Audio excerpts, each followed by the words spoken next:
On this week's edition of Connecticut Naturalist, it's the 2004 review. We celebrate a terrific year of Connecticut wildlife.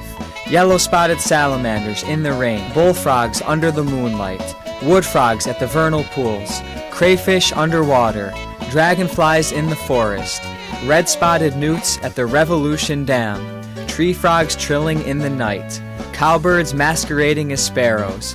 All this and more on this week's edition of Connecticut Naturalist. And now, here's your host. Hello, friends. I'm Will Michael, and you're watching the Connecticut Naturalist. We find ourselves in a brand new year, 2005. Unfortunately, it's a dark and rainy day outside, so we're forced to remain indoors. We'll take a look at some of the highlights from the year 2004. It was a fantastic year of outdoor videography. Here's a look at some of our favorite memories. We're on the lookout for salamanders that may be crossing the road. Now here's one. So this is a female, and she's on her way to the pool, so we're going to follow her. There are 365 nights in a year. On 364 of those nights, Long Ridge Road in Danbury is no different than any other road. People drive home after a day's work on a road that cuts between the Eureka Reservoir and Mountain Pond. But on one special night, in early spring, Long Ridge Road is not only a byway for automobiles, it also is a highway for traveling yellow-spotted salamanders. When the first heavy rains of spring fall over Connecticut, thousands of these salamanders emerge from deep underground and begin an exodus towards vernal pools to breed and lay eggs. The yellow-spotted salamander is a member of the mole salamander family. Mole salamanders inhabit tunnels as deep as 2 feet under the soil. They spend almost all their lives underneath the earth. Most people never have an opportunity to see a mole salamander. The yellow-spotted salamander is nocturnal, making it even more elusive. Sometime between late March and early April, during warm, heavy, nocturnal rainfall, these salamanders emerge from their underground labyrinths and crawl along the forest floor. They are on a direct path to vernal pools and will cross any obstacle in their way. Towards the end of May, bullfrogs and tree frogs arrive at ponds and vernal pools throughout our state. Here's a look at this year's frenzy of bullfrog and tree frog breeding activity. We return to Blue Jay Orchard Pond. It's a warm night in May. The male bullfrogs are bellowing to attract females. All around the pond perimeter, males have claimed territories where they'll sing the night away. There seems to be a hot spot of activity under the willow tree branches. A glowing eye cone of a frog. We're using the night vision setting. There he is. The night vision allows me to approach close without intimidating them. Another reason to limit flashlight usage is that hundreds of thousands of gnats are out tonight. They're all attracted to the light as shown here. Nobody breathe. We look above the water and we see gray tree frogs perched in the willow branches. The tree frogs are doing the same thing as their larger cousins.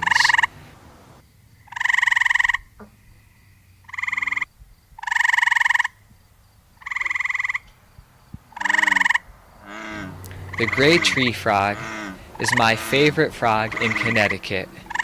They look especially tropical.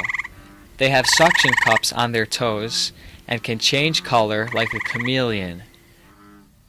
Tree frogs are arboreal. They live life in the trees, eating insects. It's amazing to think how many animals survive off of insects.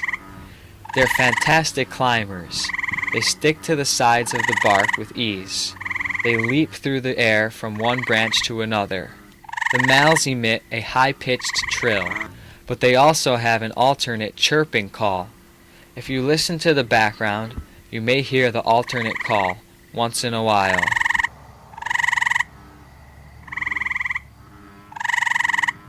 After breeding, female tree frogs lay their eggs in the edge of the pond water.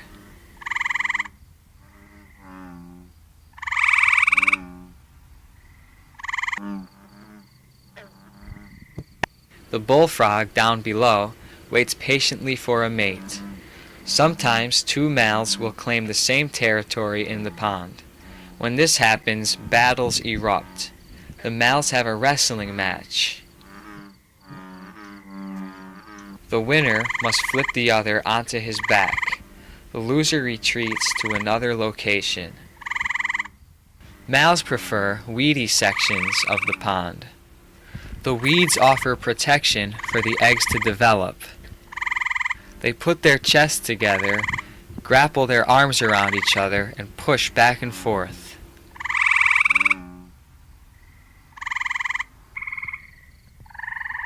Cedar tree houses flying squirrels. Inside, I know that there's two, there may be more. So I'm going to stake out the territory for a while and see if I can observe any of their activity.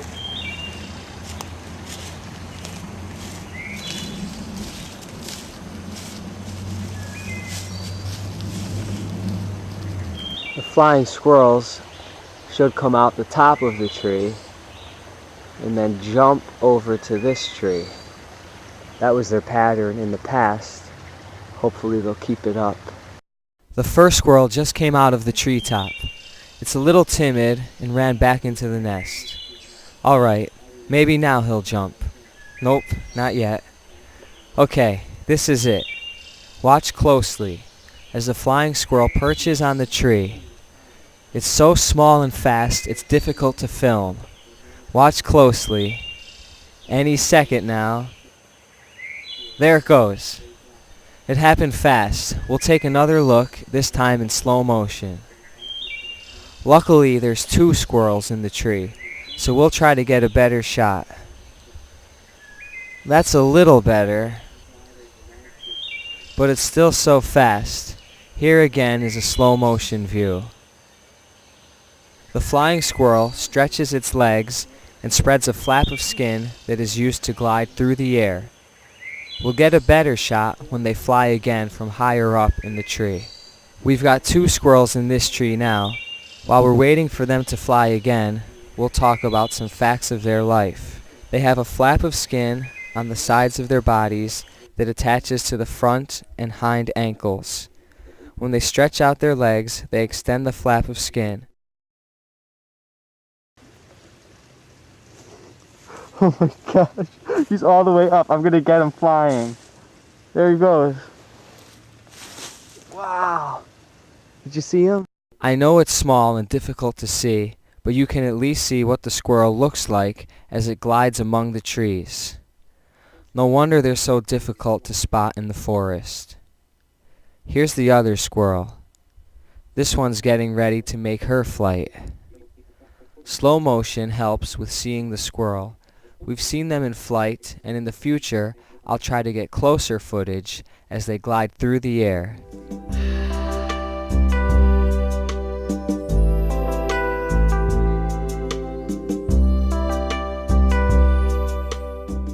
I'm at the vernal pool in the daytime now. The warm weather has brought the wood frogs out. You can hear them in the background. So let's see what they're up to. There are so many wood frogs in here, you'd never believe it. There's hundreds of male frogs clucking, trying to attract females. The volume is incredible. It sounds like a flock of ducks quacking. The males are in such a frenzy that it's easy for me to film. As long as I stay still, they'll carry on with their business.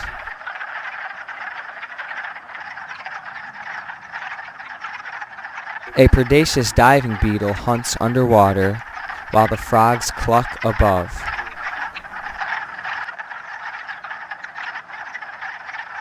What does the diving beetle think about all this commotion? Wood frog coloration ranges from dark brown to light tan. They have a white stripe running down the sides of the face. They also have two dorsal ridges that are on both sides of their back. Wood frogs spend most of their lives on land in the forest. They are terrestrial and return to the water of the pools only to breed and lay eggs.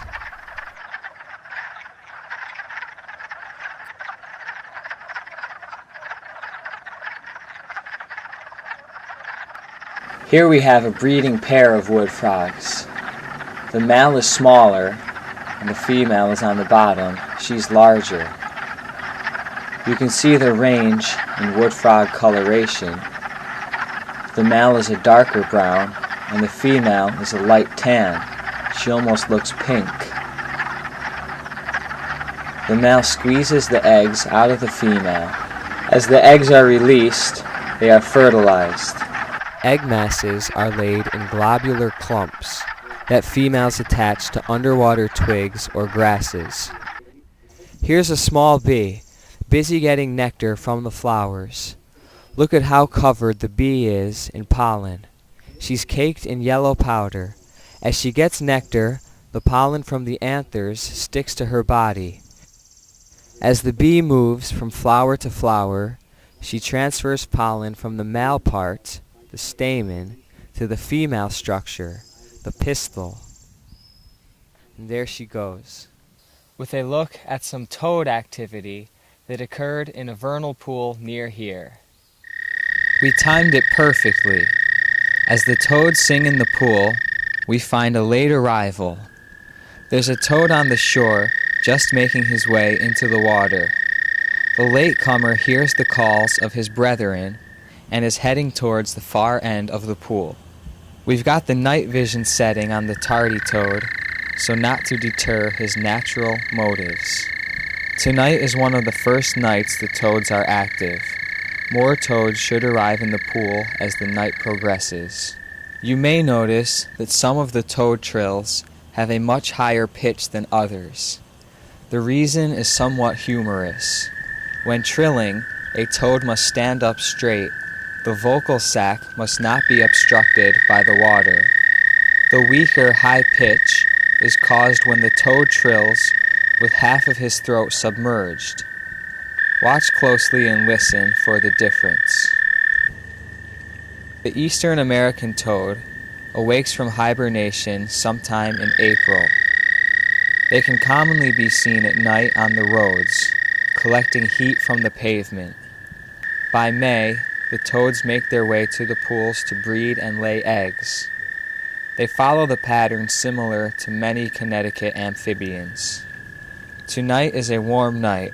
We're lucky, because there's nothing worse than operating a camera while being wet and cold. Hey Will, I think we found some crayfish over here. Let's take a look with the underwater camera.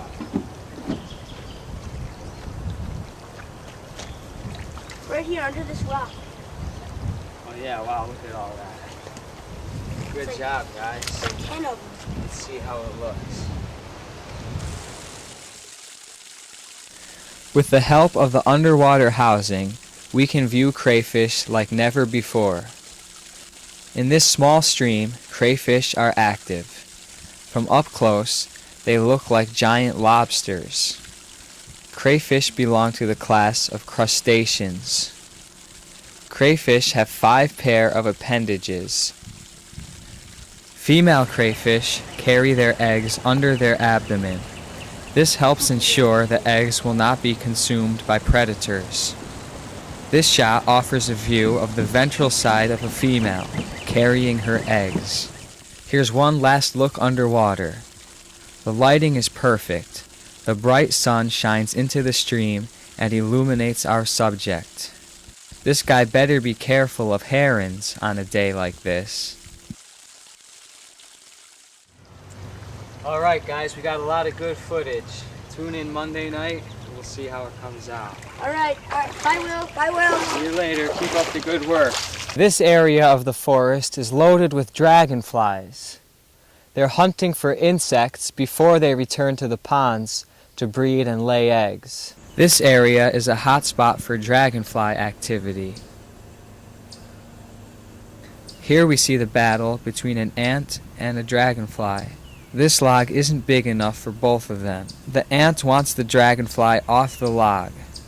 He brings in a reinforcement, and the two ants continue to antagonize the dragonfly. More dragonflies on this old railing. There used to be a house here. Now only a few things remain. Look as the abdomen expands and contracts. It takes a lot of energy to fly. At this time of year, fledglings have left the nest and parents are beginning to teach the babies how to find food on their own. Let's begin our walk through the June forests of Connecticut. Our first sighting is a male cardinal. The cardinal chicks are learning to fly in the nearby trees. The male is keeping an eye on his young. A large fledgling waits in the branches for his mother to return with food. Down on the lawn, a mother sparrow searches for insects. But there's something strange about this picture. Notice the size of the chick compared to the adult sparrow.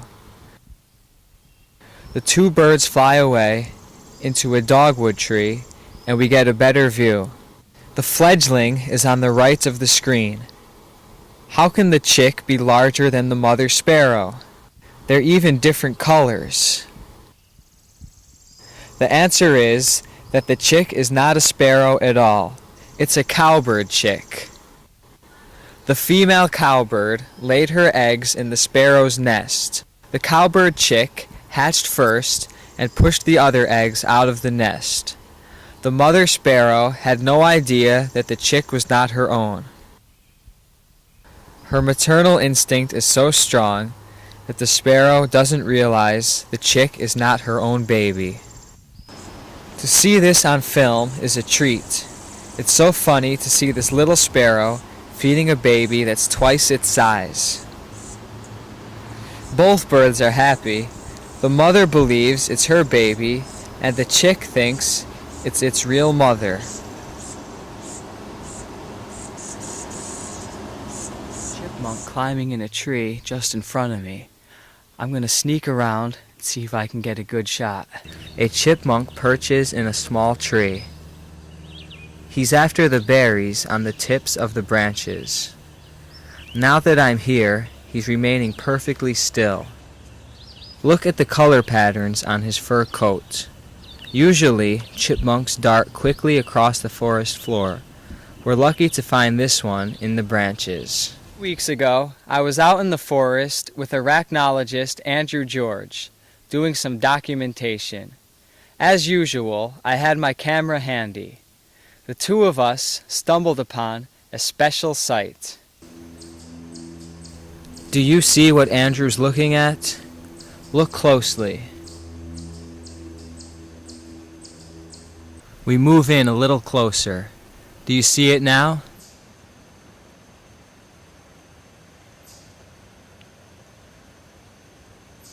There, a newborn fawn. Andrew and I were walking along the path on our way to a vernal pool when up jumped a tiny fawn. The fawn ran away into the forest. We followed behind.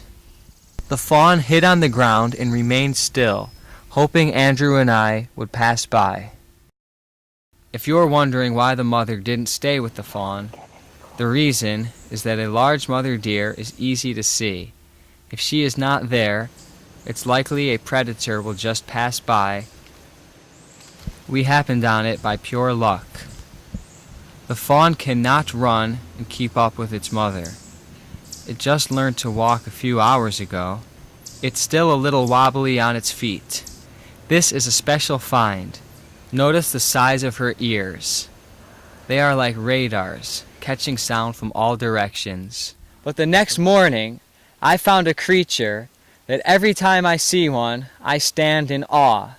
I'm not going to tell you what it is. The suspense will mount. So take a look at this next clip. Something big lurks in the grass. It's so large that it's pushing the blades out of its way. It's a monster, a king among kings, with strength beyond any man. Do you see it? Here it comes. Presenting the giant stag beetle. Look at the size of the mandibles. They're immense. Only the males have the large pinchers, and they are used in combat when competing over a female. The males lock together and have a duel. The winner gets the female. The name stag beetle comes from the fact that the mandibles resemble the antlers of stags, male deer. This beetle has been in the dirt, so his exoskeleton is a bit dusty. Usually, the maroon shell shines brightly. Stag beetles lay their eggs in rotting stumps or fallen trees. The larva is a huge grub-like creature that feeds on decomposing wood. Adults can be found here as well. Stag beetles can be found throughout Connecticut, but I don't find them frequently. This guy looks especially good on camera. This insect is about 2 inches long. His antennae are whipping back and forth, scanning the environment. Notice the unusual looking legs.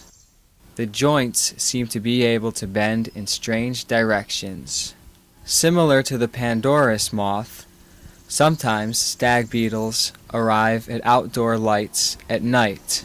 They are also attracted to the incandescent light bulbs, but they appear here less frequently than moths. Let's take a look at some red F activity from last year. This footage was televised on an earlier episode when I was still using analog editing equipment.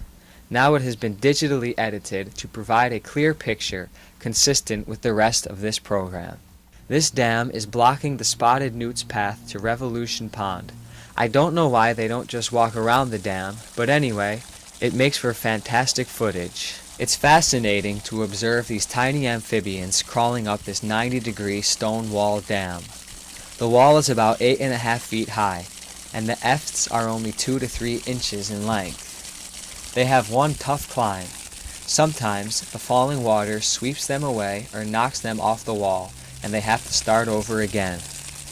The juvenile stage of the red-spotted newt is referred to as the red F stage. The eft has bright orange skin and a row of even brighter orange spots on each side of the back. The eft lives on land and is common throughout Connecticut. As the eft matures, its body changes. It loses the bright orange skin tone and turns a sort of olive green. However, the bright orange spots are retained. The tail widens, improving swimming capability. The mature eft is now referred to as the red-spotted newt and lives an aquatic life. Again, there are always exceptions to the rule.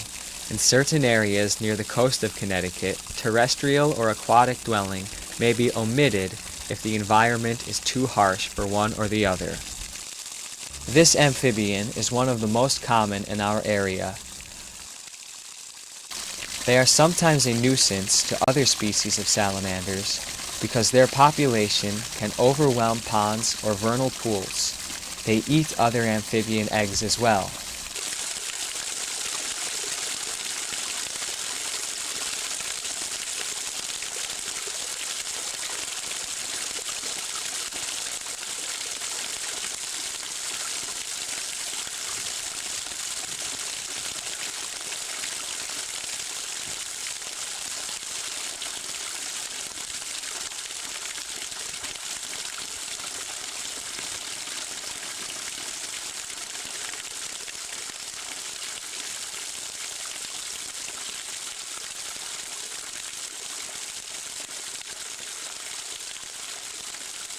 I'm now filming down from up on top of the dam.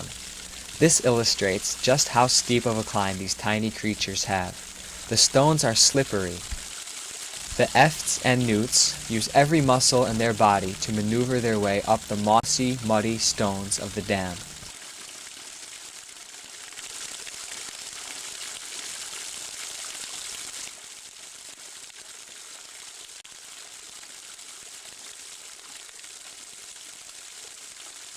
When they finally reach the top, they run across the dam into the water of beautiful Revolution Pond. In case you're wondering, this pond was named by local naturalist George Earhart. Well, friends, we've come to the end of this week's episode. I'm Will Michael, and you've been watching the Connecticut Naturalist. Stay tuned in weeks to come as we kick off the new year with all new wildlife videography. Remember, life is too short not to stop and smell the flowers. Here comes another animal music video, and I'll see you next week.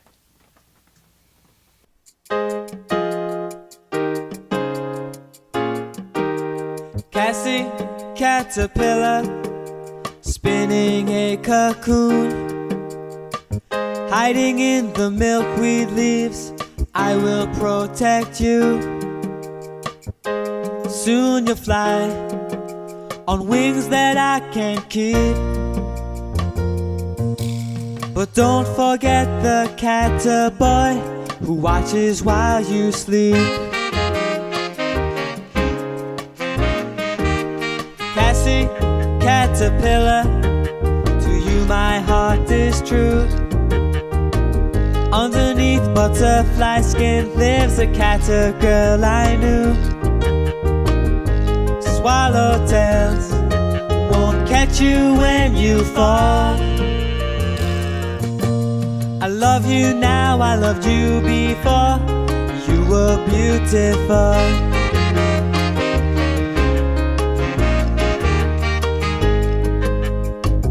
Viceroys and painted men may whisper to you lies. They'll tell you anything because they like your eyes. Cassie, caterpillar, don't you metamorphosize. I'm afraid when you emerge